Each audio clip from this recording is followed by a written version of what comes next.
हाय बच्चों, स्वागत है आप सभी का वर्क चैनल पे। हमारा सीरीज चल रहा है क्वेश्चन मीनिया और चैप्टर है ह्यूमन स्केलेटन सिस्टम। आज लेक्चर नंबर 3 में हम क्लासिफिकेशन ऑफ स्केलेटन सिस्टम, जो कि हमारा एक्सियल एंड एपेंडिकुलर है। ठीक है, अब हम आज कवर करेंगे एक्सियल स्केलेटन के क्वेश्चन। ठीक है, तो आप प्रीवियस क्वेश्चन बना तो रहे हैं, आपसे जो नहीं बन रहा आप उसे एनसीईआरटी से मैच तो कर रहे हैं ना, ये सारी चीज़ आप कर रहे हैं ना। आई होप आप ये सब कर रहे होंगे। चलिए ठीक है, अब हम अपना अगला क्वेश्चन देखते हैं, यानी अगला लेक्चर नंबर 3 का पहला question. The skeletal system include a framework of bone and some ligaments, muscle, cartilage या फिर टेंडन। तो ये स्केलेटन सिस्टम केवल बोन का नहीं बना होता है, ये बोन के साथ कुछ आपको कार्टिलेज का भी बना होता है। The skeletal system play a major role in digestion, circulation, movement and respiration. ये तो सबसे इजी है, movement. Bone and cartilage are type of epithelial tissue, muscular tissue, nervous tissue या फिर connective tissue. तो bone and cartilage are type of connective tissue. The hardness of bone matrix is due to presence of condensed salt, calcium salt, potassium salt या फिर sodium salt. The hardness of bone matrix is due to presence of calcium salt. Cartilage matrix is slightly malleable because it contains calcium salt, condensed salt, phosphate salt या फिर collagen fibre. तो जो हमारा collagen cartilage का जो matrix है वो slightly पाइलेबल है, थोड़ा सा फ्लेक्सिबिलिटी उसमें होती है। वो किस वजह से? क्योंकि ये कंटेंट करता है हमारा कंडोटिन salt. The human skeleton system is made up of how many bones? 196, 206, 216 226। यानी ये तो सब बहुत पूछता है किसी से भी। तो हमारे ह्यूमन स्केलेटल सिस्टम कितने बोन से बना हुआ है? 206 है। The two principal divisions of the skeleton system are cranial and facial, axial and appendicular, upper and lower, central and peripheral. The two principal divisions of the skeleton system are axial and appendicular. The axial skeleton consists of how many bones? 70, 80, 90 या फिर 100। तो जो हमारा axial skeleton है वो हमारे 80 bones मिलाकर बनते हैं। ठीक है, The axial skeleton include pelvic girdle, skull, vertebral column, sternum, rib, arms and leg, clavicle and scapula। जो हमारे एक्सियल स्केलेटन है किससे बने होते हैं? स्कल, मतलब इतने बोन्स इसमें आते हैं, skull, vertebral column, sternum and ribs. The skull is composed of cranial and facial bone totalling, यानी हमारे स्कल किससे किससे बोन से बने हुए हैं? एक क्रेनियल एंड फेशियल बोन से। तो टोटल मिलाकर कितने होते हैं? ये हमारे होते हैं 22। The number of cranial bone is 6, 12 और 10। तो हमारे क्रेनियल बोन्स कितने होते हैं? वो हमारे होते हैं 8। Cranial bone mainly function to chew food, protect the brain, assist the hearing या फिर फॉर्म फेशियल एक्सप्रेशन। तो जो हमारे क्रेनियल बोन्स है उनका मेनली फंक्शन क्या है? वो हमारे ब्रेन को प्रोटेक्ट करता है। ठीक है, the facial region of the skull contain how many skeleton element? तो देखो हमारे पास पता है कि हमारे जो स्कल है वो 22 बोन से बने हुए। ठीक है, जिसमें हमारा क्रेनियल 8 बोन है और तो फेशियल कितना हो जाएगा? तो 22 माइनस 8 यानी 14। The hyoid bone is located in the middle ear at the base of the buccal cavity in the vertebral column या फिर in the sternum। तो जो hyoid bone है वो कहाँ होता है? At the base of buccal cavity। Each middle ear contain how many tiny bones? 2, 3, 4 या 5। तो हमारे each ear middle ear contain 3 bone, meniscus, incus, stapes। ठीक है, तो इनसे हम कितने बोन हो गए? एक ईयर में 3। तो टोटल कितने हो जाएंगे दोनों मिला के? 6 मेलिस and steps। ठीक है, the 3 tiny bones in the middle ear are located collectively called auditory nerves, cochlea, ear ossicle, epitympanic membrane। तो जो हमारे 3 बोन है, मेलिस, इंकस, स्टेपस, इस दोनों को हम कलेक्टिवली क्या बोलते हैं? Ear ossicles.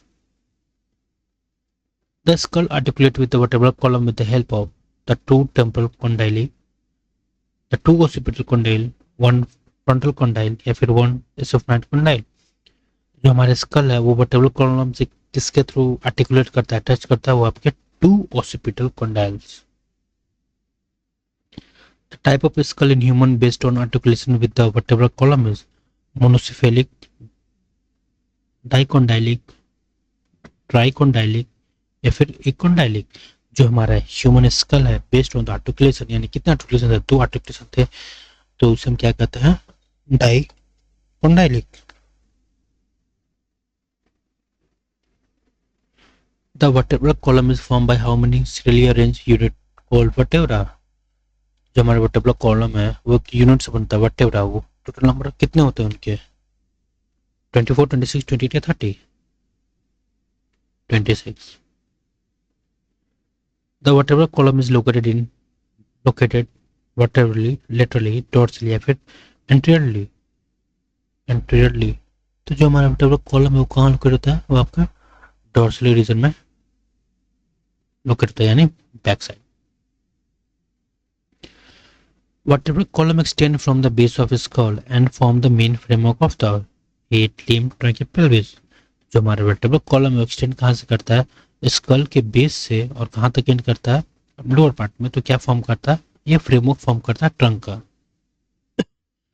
Each vertebra has a central hollow portion called vertebral foramen, neural canal, spinal cavity या फिर central canal।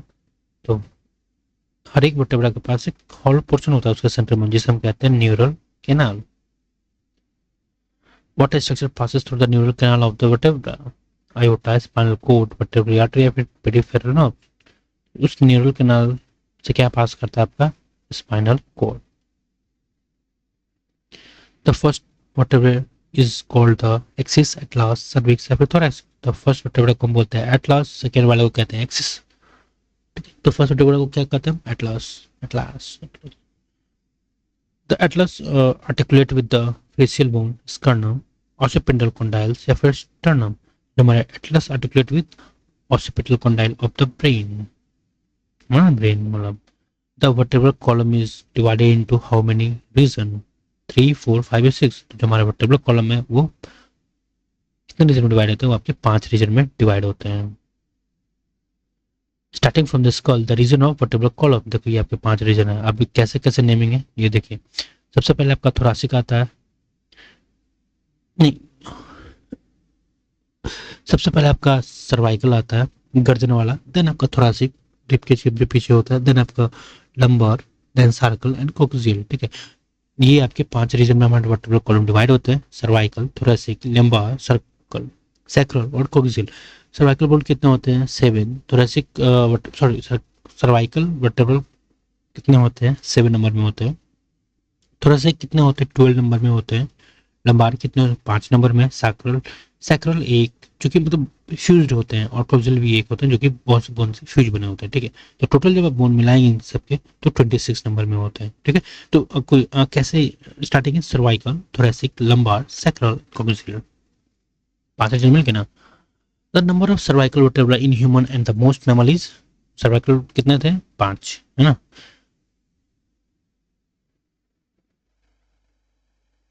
सर्वाइकल 7 है। ठीक है, 5 रीजन थे लेकिन सर्वाइकल कितने हैं हमारे, 7। ठीक है,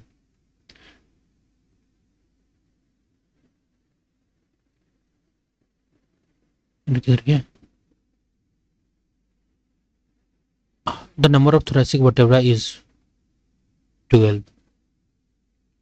7 तो हमारा सर्वाइकल होगा ना, 12 हमारा थोरेसिक होगा, 5 देखते हैं।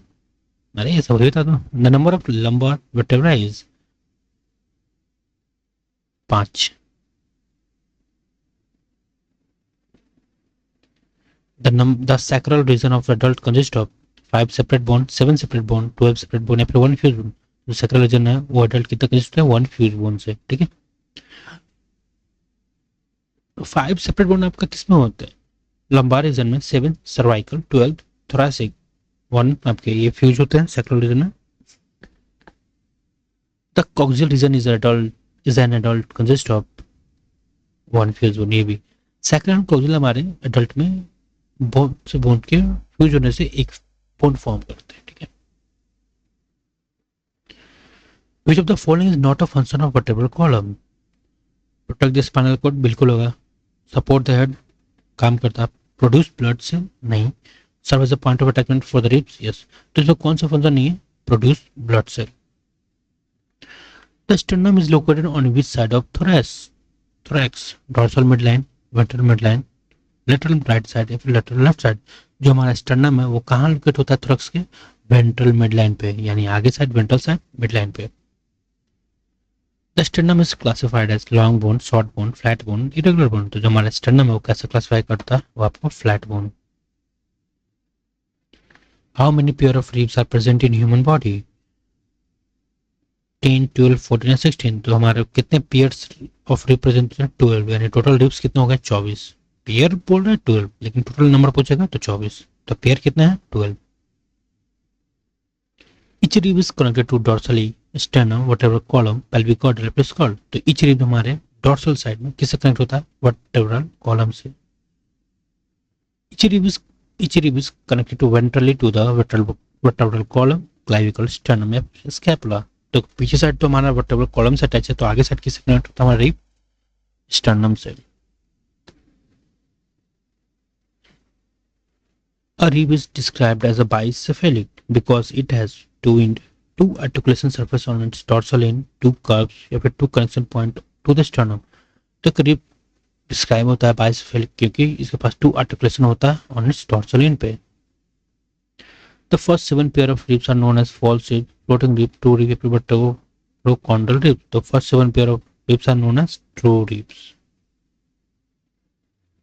To ribs are attached dorsally to, देखो टू रिब्स इसलिए कहते हैं क्योंकि डॉर्सल एंड वेंट्रल दोनों अटैच होते हैं, इसलिए सिर्फ टू रिब कहते हैं। किससे? डॉर्सली अटैच होता है आपके स्टर्नम से, वेंट्रल सॉरी डॉर्सली अटैच होता है आपके वर्टेब्रल कॉलम से, एंड वेंट्रली अटैच होते हैं आपके स्टर्नम से।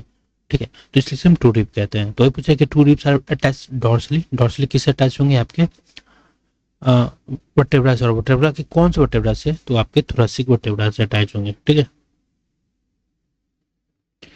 two ribs are connected ventrally to the sternum by fibrous tissue, ligament, hallux, cartilage, muscle। तो टू रिब्स जो है हमारा वो वेंट्रली किससे कनेक्ट होता है? स्टर्नम से। किससे? बाय किसके? हार्टलिन कार्टिलेज से। Ribs of the 8th, 9th, 10th pair are called true rib, floating rib, ventrochondral rib या फिर फॉल्स रिब या फिर सर्वाइकल रिब। तो जो हमारा रिब 7, 8 और 9th का 8, 9, 10th जो पेयर है इस रिब्स को हम क्या कहते हैं? फॉल्स रिब्स या फिर हम कहते हैं वर्टेब्रोकॉन्ड्रल ribs. How do the 8, 9, 10th pair of ribs connect to the sternum? Directly to, they do not connect, or they join the 7th rib by a hyaline cartilage। They connect to the clavicle। देखो तो हमारे 8, 9, 10th है वो ventrally sternum से connect किसके through होता है? 7th rib से कनेक्ट होता है। वो डायरेक्ट अटैच नहीं होता है, वो 7th रिब से अटैच होता है, इसलिए हम कहते हैं इसे फॉल्स रिब या फिर वर्टेब्रोकॉन्ड्रल ribs. The last two pair of rib, 11th and 12th, are called true ribs, false rib, vertebrocondral ribs या फिर floating ribs। तो जो हमारे लास्ट टू पेयर है 11th and 12th उसे हम कहते हैं floating rib। Why are floating ribs given that name? They are not attached to the vertebra, they are not connected ventrally, they are made of cartilage या फिर they are attached to the clavicle। तो floating ribs इसका नाम क्यों पड़ा? क्योंकि ventrally किसी से कनेक्ट नहीं होता। The rib cage is formed by the combination of skull, rib, sternum, thoracic vertebra, ribs, sternum, cervical vertebra, ribs and clavicle या फिर lumbar vertebra, ribs and sternum। तो जो हमारा रिब केज है वो किसे किसे बना होता है? रिब केज, thoracic vertebra, ठीक है, डॉर्सल साइड, रिब केज हमारा लेटरल साइड फॉर्म करता है और स्टर्नम आपके वेंट्रल साइड में। तो ये सब मिला के क्या फॉर्म करता है? Rib cage. तो आज के लिए इतना ही। अब हम मिलते हैं नेक्स्ट लेक्चर जिसमें हम अपेंडिक, ये क्या बोल रहे हैं, आज हमने एक्सिल देखा ना, तो कल हम अपेंडिकुलर स्केलेटन देखेंगे एंड हम टाइप्स ऑफ जॉइंट और डिसऑर्डर ऑफ स्केलेटन सिस्टम देखेंगे। ठीक है, तो इस तरह हमारा चैप्टर हो जाएगा कंप्लीट। ठीक है, तो कल अगला जो लेक्चर होगा वो होगा हमारा लास्ट लेक्चर इस चैप्टर का, ह्यूमन स्केलेटन सिस्टम का। ठीक है, thanks and stay motivated guys. मिलते हैं हम नेक्स्ट लेक्चर में।